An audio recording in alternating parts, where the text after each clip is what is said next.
So, yeah, the way I like to start off is Joseph, from your perspective, what was happening to where you feel like you needed to trust a random stranger to, help save the marriage? Um, I knew that I was in a that I hadn't been behaving properly for a while. I did therapy for like 8 years. So for a long, long time, I kind of had like a support system, like in that old man that I paid a lot of money to talk to me, every couple of weeks.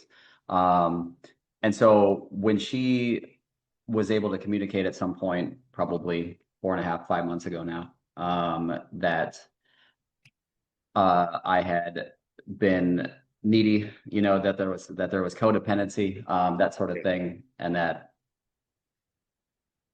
she just didn't feel connected with me. Um, I think back then we weren't communicating very well, which was a shame because we've had in the past in our relationship, we've communicated quite well about a lot of stuff. We had kind of degenerated over the course of, I'd say, about 2 years. Mm, So her saying those things to me kind of like clicked it into place. And I tried to start to make the shift back to myself and kind of realize that maybe I wasn't going to have the tools to do it at this point. And I found you on YouTube, yeah, yeah. and so I kind of looked into the program and figured that maybe it was really, really time for me to buckle back down and get back to like who I am. So that was the kick. It was our relationship fell apart, and realizing that those symptoms had probably been going on for like a long time, and knowing that I wanted to make that change as s- you know, strongly as possible Yeah. and as reliably as possible. So I just figured help would be a good idea. Well, one thing I want to say, Joseph, is like a lot of men that don't join our program, they don't have they have too much of an ego, right? To like honestly say, oh no, it's not my fault. And they kind of play that victim role. But so I want to give you credit there. But Victoria, from your perspective, I just want to hear like it's probably echoes his sentiment a lot, but I want to hear from you what was really going on where you're like, I can't anymore, and you just had to Yeah. step into your own value of like this is not meeting my needs. Yeah. So a lot of his sentiment is echoed. Like we moved to Georgia, what, about a year and a half ago? Almost 2 years ago, October will Almost be two two, years. October will be 2 years. Right. Moving from the Midwest to the South, it was an adjustment for both of us. We moved because I got a job here, which increased my responsibility and demand. And then with Mhm. him, he left a business behind to do the administrative side that you can do from home. And then he also does it like a few things too. And I think just over time we didn't adjust together. We had tried to adjust separately and sort of fell apart in that sense. Like we got complacent, like I was adjusting in my own right to my new job and my new responsibilities. He was adjusting to essentially being a stay-at-home parent and a stay-at-home worker, and the lack of like social life that you get with that, which I understand can be very hard. And so the neediness, I think, just stems from lack of adult interaction, whereas mine had increased and I'm more introverted and he's more extroverted. So it was like the opposite of what each of us probably needed. And it's almost funny because like in the grand scheme of things, like we've been together for what, 11 years? Almost 11 years. Almost 11 years, married for Eight and he's a half. better at dates than Married I for eight He and a has half. I can tell he has a number of like am. slot numbers. Yes. Yeah. So like in the grand scheme of things, over that period of time, like we've been just generally pretty strong. Like we haven't struggled a lot in our relationship or our marriage. This was probably the toughest time. And even then, I think compared to most people, like our problems weren't that big in retrospect. But we definitely each had things that we needed to work on because we weren't communicating well. We weren't showing the right amount of value in each other that each other needed, or really paying attention to each other's needs. Yeah, yeah, and that's brilliant that you guys have the awareness of that. Relatively, it's kind of crazy that I say this, but like relatively sooner than later. When I say that, Joseph knows this from probably the communities. Like so many wives and husbands, they'll go 20 plus years through Yeah. that cycle before something happens, and something is said. So it's actually really good that you guys caught it. I would say relatively early compared to the majority of the couples. Victoria, for you though. It always isn't like this, but was there like a defining fight or a moment where like it was said where, something was said like, oh, I just can't do this anymore? Or was it kind of just like a slow burn? It was kind of a slow burn. I think so like Joe's always been really good at so as a stay-at-home person, like he obviously had like his business responsibilities and he has another side business where he works on websites. So he was actively doing it things every day, like for that, like for professional work. And then he was also maintaining the cleanliness of the house, which is like a dream essentially for me. For most women, yeah. But yeah, yeah. So and it's like, but I didn't feel like he valued me. Mm. It was more like he valued that he was able to do these things and then our connection together and our autonomy as like separate people and how that intermeshes with each other like kind of got lost. Yeah, we talk a lot about that a lot. I'm not sure, Joseph, you read really connect with the idea of like the nice guy, right? The I read the book. Yeah, there was a few details in Nice Guy. Like I didn't relate to every chapter, you know. nice guy. But yeah, I read Mr. Nice Guy and teared up during a couple parts. I mean, it's a strong book, you Yeah, know. yeah. So And yeah, I I was think just gonna say, I can relate to that a little bit too because now I haven't read the book obviously, but I know the general concept and it's like it almost felt like I would come home from work, sometimes a 10 to 12-hour day, usually on the 11 to 12-hour side, and the house would be clean, which is wonderful. And like it felt like he thought that was enough. mm, And it was great and I appreciated that. I always appreciated that. And I'm like super, super like pleased that he pays attention to those sort of things because I've been happy in that regard. But it was the the deeper connection like between ourselves that was missing.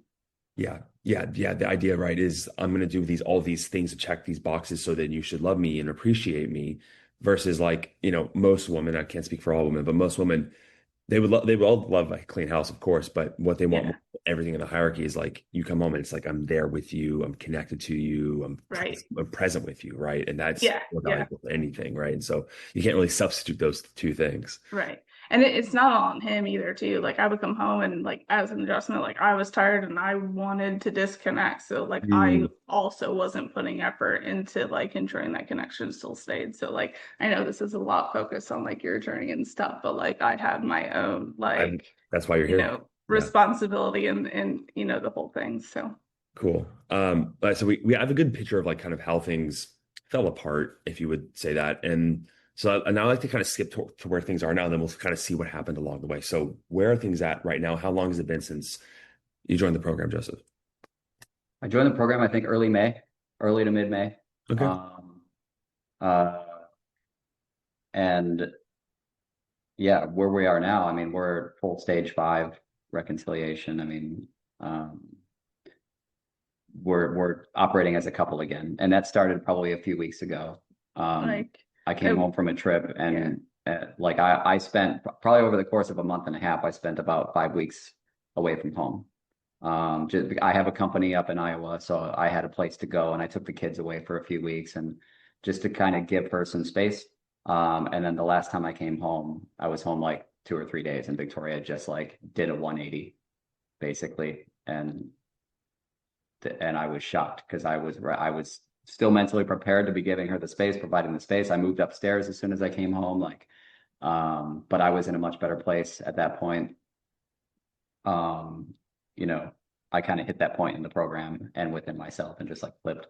So now, I mean, a lot of big hard discussions, but the Yeah. feeling, the connection is appears to be very much back. I mean, we're on. Victoria just did that 180. We were talking about it the other night. She just made a decision and was ready, I guess. And you can chime in like Oh, where we're at. Yeah.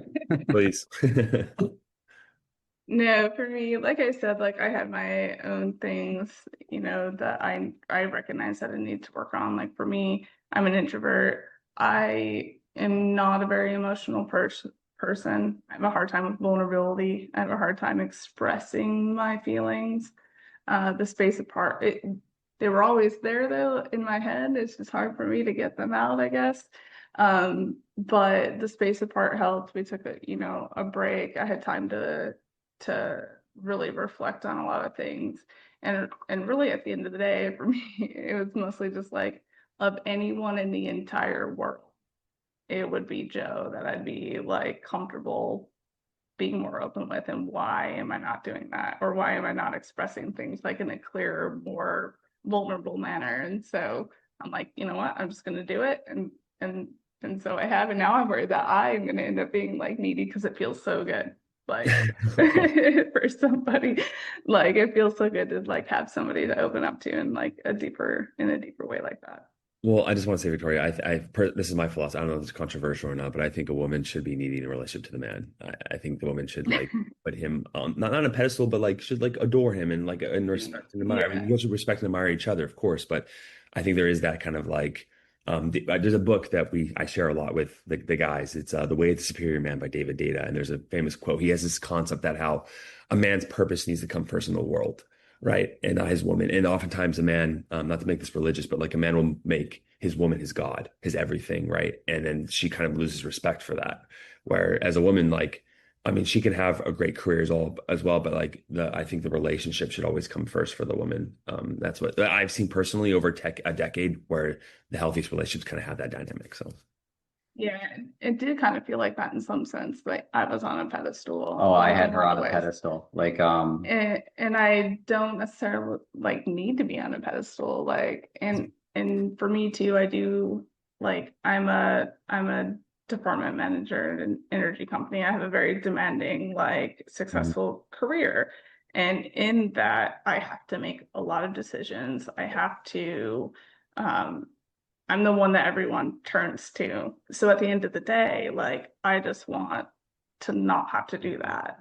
yeah, Joseph, that's completely aligned with like the masculine feminine polarity we talked oh about. yeah, so Yeah. it's so like some of those masculine polarity videos, I was just like, yeah, I mean, she comes home and she's been having to like stay in her masculine like all day. Yep. And Yep. then for a while, for a couple of years, she was coming home and feeling like she still had to like stay in that place, Yeah. and not be able to like fall away from it.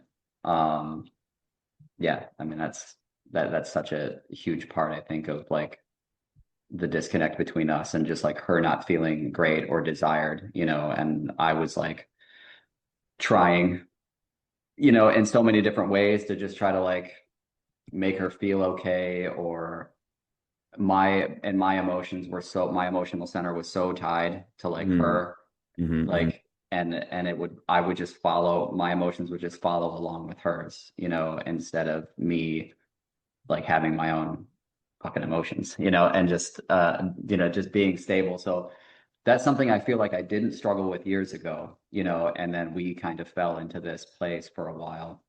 There was another thing that happened. There was a betrayal, 4.5 years ago, where I quit my good paying, nice 6-figure salary job, to buy a company. And it was not something that Victoria was comfortable with.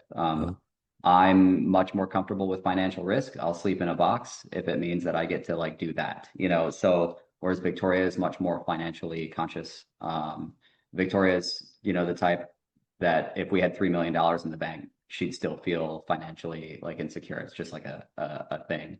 Sure. She's very concerned with it, and I did not respect that boundary at all. And I just did it. I just quit my job and bought a company. And it took me a while to realize how much that had hurt her. We didn't communicate about it very well. And then, really kind of once I pulled my head out of the sand and realized how badly I had hurt her, which was, it was a little before we moved to Georgia, but that was kind of a point where I just started anything she wanted. Like I just turned around and I was the yes man. Like I just would do anything, that she wanted to do. So we ended up with a dog and 2 cats, and, just Nice. kind Love of, so Which have been great. yeah, the animals. So So I'm gonna put my therapist hat on real quick, and I'm gonna ask you, Victoria, like to hear Joseph just take full responsibility for that, to apologize, to own that. How'd that feel? Good, good. It's good. And, for a while, like you said, there was a little deflection there.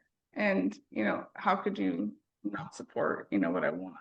And then on my end, I was like, but I said I wanted to talk more about it, and you did it anyway. So to me, that was was very hard, but he has gone to full responsibility, and we've, talked about that a lot.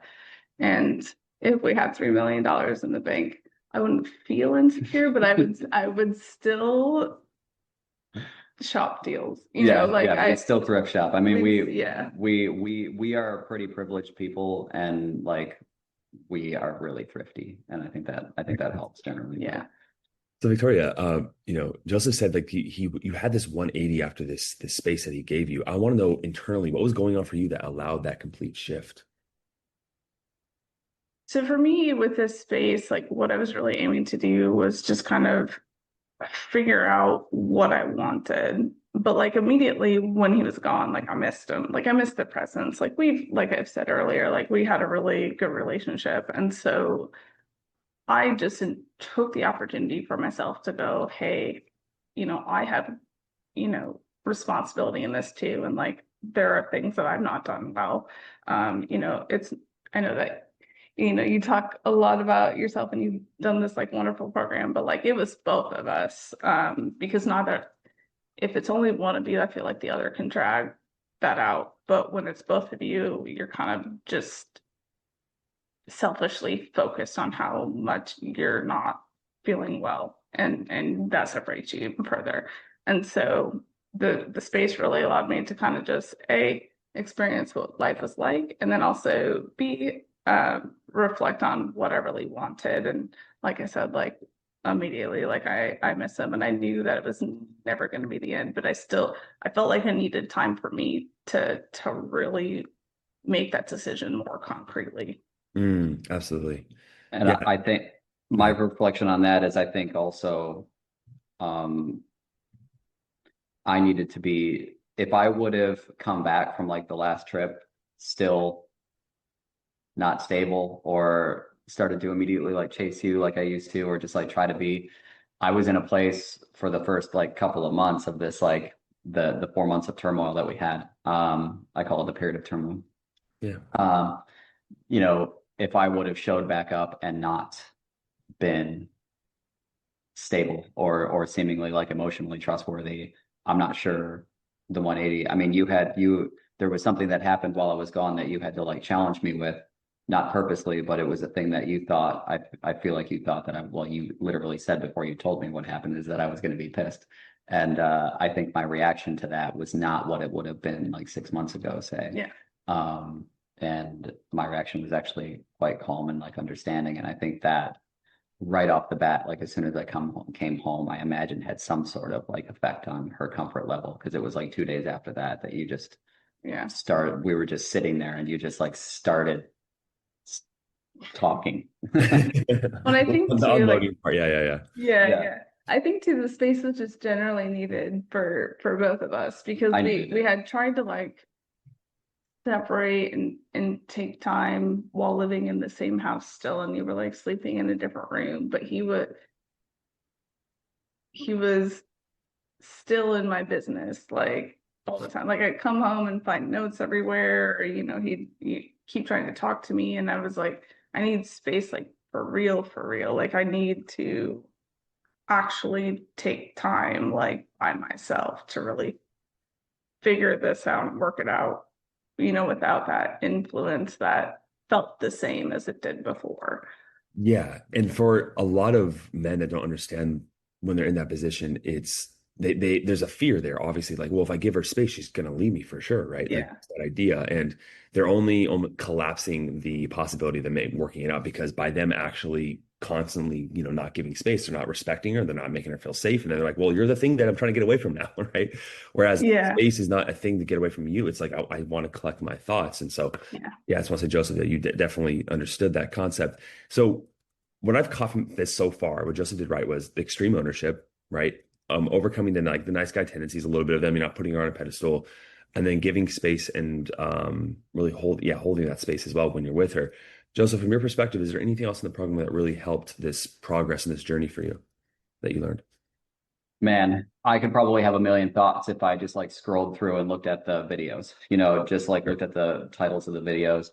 A big part of it was like putting myself first in a way, not in that, remembering like who I am and like what my values are. Like I had my values, you know what I'm saying? So I have I got an app, and I put, I don't know if you're going to be able to read this. I see a bunch of words at the bottom. It's a little blurry, but those are all your Oh yeah. values. So good morning, Joe. You are a clever, compassionate, confident, and driven leader. Calm, steady, resilient. Action breeds identity. That was a big Ooh, one. Action identity I love was that. a big impact. So, and I changed that around a couple of times as I went through, but like I didn't know what a lot of were. So a lot of those, I've got a OneNote like binder just like stuff full of all my homework that I did, and I would always send it to Mariana. But the value, understanding values, understanding like figuring out just what my core beliefs were, and understanding what some thoughts that I had were actually like my core beliefs, but not really acknowledging them as Mm, such. And then getting back to myself, hobbies. I'm writing again, cars again, like that sort of stuff. I really let a lot of that go, and realizing how big of a part of of my identity that stuff was, yeah. and that sorry, I just got another notification about our meeting for some reason. So those were probably the big ones. And then like having Chris Dyson, on one of our first calls, like give her space, leave her alone, Just straight direct, yeah. yeah, it's just very direct. And also Chris bringing up that, I had a habit of like catastrophizing the situation. Like we would, even when I was traveling, she would text me and say, "Hey, like I love you." And and that was like a nice little emotional connection that we probably shouldn't have been engaging in at the time, but like she wanted to say it, so she said it, so I said it back because I do feel that way. Not being able to, I was letting whatever was going on in my head, like catastrophizing, like spinning everything out of control, and kind of ignoring just very simple facts that were in front of me. And so that was a pretty big part of it too.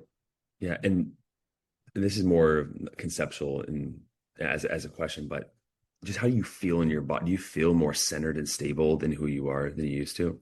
Yeah. That was a big thing. I was outside of myself, and I Mhm. was carrying just everything like right across here. And I finally, dude, I wouldn't have been able to get through this without this program. Like not, and it's certainly not as quickly, and certainly not as healthy. I was carrying a whole bunch here, and then I joined a group call. This was like late May, early June, probably. I joined a group call. I was sitting in a hotel up in Port Huron. My mom had the kids. So I was in Michigan, and I got off the group call, and I was just like, and this wouldn't go away, wouldn't go away. And I was like, I think I have to cry, So I watched a video that had hit me in like in a certain way, like from the program. I can't remember which one. And then I just like laid there and like held myself and told myself that I loved myself, and like just patted myself on the back. And I just like bawled for like 30 minutes. And so much of the pressure like released that I forced myself to do it again like 2 days later to like get the rest out.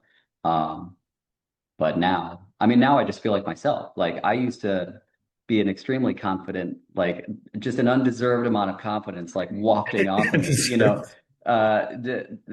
and I just lost that, and so I'd say I'm about 85% back. There's still more to go, And but I love that you put that there's still more work to do, and that's the secret, right? Like because yeah, the guys I think they're at 100%, that's the hubris, and that makes them kind of like fall back into the old patterns, right? Yeah. yeah. Nick, Victoria, I want to know from your perspective, noticing this shift in him, like how did it feel for you to like see these changes? No, good, good. So Joe is like a very, very passionate person. And so he does operate better when he's able to focus on the passions that he cares about Carl. as a person. Cars is like the big one. But he I can tell he feels better when he has time to work on cars, when he has time to work on something else like his passion. It's always cars. It's So cars. And I know, and I Even know a even lot of my women, they say that like it turns them on when they're like a guy's passionate about something, right? yeah, Like, and he cares so much about it. yeah. But Joe's also wonderfully a person that's always been open to to the need to change for himself. And Hmm. so like it was not surprising to me at all that he like found the means or the methods to do that in a very structured way. Like it was not surprising. It was really great. And I'm always gonna like support that. But yeah, for him, like some of the changes I noticed is just so my biggest issue like with our separation was that even though like Joe was doing all these things that he probably felt was his duty as someone who works from home, such as cleaning the house, in between like his actual work stuff, I didn't feel like he was interested in me as a person. So I felt like really all I was the person who like goes to work and comes and helps take care of the kids. And we kind of fell into a rut where we just only did what we thought we were responsible for. And so like some of the like changes is like, so before when we used to like go, out on a date, we'd say, hey, we're gonna go out on this night, and we'd leave the house and go, so what should we do? And Mm. neither of us were just like, I don't know. And it just felt so, Through the motions, yeah. yeah, it just felt so disconnected and so like neither of us wanted to be here. And like, even a couple times in the last like several days, he's been like, we're gonna go to this place for dinner and we're gonna do this activity afterwards. And like I have a responsibility to do that too, because it should be like my perspective is it should be a mutual effort. Like I should also feel like I value time with him and that I'm willing to plan that out. But like just that has been astronomically like wonderful. Just like the I care enough about you to plan out something specific where I know you're gonna like it and I know we're gonna have a good time. Yeah. That I think that goes to, I guess, something I forgot to mention when you asked like what parts of the program. Leadership was a big thing. Yeah. And I stopped, her not feeling desired for so long is because I stopped engaging and I stopped leading and I stopped like showing outwardly that I desired time with her, and I was just putting in no effort into like leading, which that's been fun to get into, like now sometimes like when we're going out, like I'll put 3 outfits out, and I'll say you can pick one of these Yeah, outfits. That's brilliant. I love that. yeah. Yeah, Chris said he liked that too. He's like, I'm gonna start telling people to do that. That was really good. No, Um, it was really, it was so I like surprising both. the first time. I'm like, hell yeah, I'm gonna choose one of these three outfits because A, I like that it's gonna be one that he really likes to see me in because like he's got very strong opinions on clothes and mostly it's like 90s clothes and I do have some of early those clothes. 2000s. Yeah, 90s, early Yeah, I don't 2000s like like modern style. modern female clothes stuff. They're all pretty terrible. Yeah, yeah. So it's like it's always a hit or miss whether or not he's gonna like my outfit. So I'm like, I am now guaranteed to have an outfit on that he'll like, and I don't have to like spend a bunch of time like trying to pick out my outfit. Yeah, That was I like that. yeah, she did. She told me a few days after, she's like, I really like that. I'm like, okay. So I'm, you know, that that sort of like playful like leadership and just like engagement, I think is one, it's fun, two, I think it kind of like strengthens the connection between us to some extent. And then yeah, picking a restaurant, making reservations. Like she's been shocked that I've been, you know, actually doing that stuff. And it's just something that I never should have not been doing, Yeah. you know. Well, we don't know Um, what we don't know what we don't know, right? yeah, These old yeah. patterns. Yeah. And so, Victoria, for you, how is the intimacy? Do you guys feel like you feel more connected to them than before? Yeah, yeah. We've had some fun the last couple weeks. We've always had a pretty good like intimate like relationship that didn't falter as much, I mean, we but the kept closeness like changed it a little bit. the closeness, I think, Yeah. has gotten stronger. I mean, we've always had a very strong like sexual relationship, like intimate relationship. Even during like the periods of break where we were like living separately, like within the same house, we still I don't think the attraction for each other really ever died away necessarily. That's just never like the nice guy, no more Mr. Nice Guy book. Like that was one of the chapters that I just didn't relate to at all. Like we just don't have like those kind of problems. So that's always been pretty strong. Well, But I do feel like it's more, yeah, I mean, it's just we're looking into each other's eyes a lot more. Yeah. It's just it feels Yeah. a lot closer. Yeah. nice. And Joseph, for you, what is probably the most powerful lesson you learned throughout this whole process? It could be within the program or just within yourself. I think it might man, it might be the leadership thing because I don't think that that's ever something I consciously thought about. I think I used to have some natural tendencies and behaviors that would like be called leadership or just, engagement in the relationship. I think the realization of how critical it is to lead, in a relationship, not in some like controlling, way, but the nice, healthy way that a lot of your videos would talk about leadership and how that looks and really understanding what masculinity is and what femininity is and how they coexist. Um, if I would have known a lot of that stuff a long time ago, there's probably very distinct ways I would have treated her differently, but the leadership thing probably overall likely the most impactful. Yeah. Yeah, and it allows you, Victoria, it allows you to just relax, right? And Yeah. your feeling, Yeah. be yourself and like not overthink and get in your head. And Right. Right. Yeah. It definitely does. Yeah. so the way I like to kind of end things is actually just do you guys have any questions for me about anything before we wrap? Man, I don't know. Like Chris told me to say this, so I'm going to say it. But I've been watching you on video for like 3 months now, and really probably a few weeks before that on YouTube. And I was really looking forward to this because I sort of have like an unrequited bromance, going on with you. He said you thought that might be funny.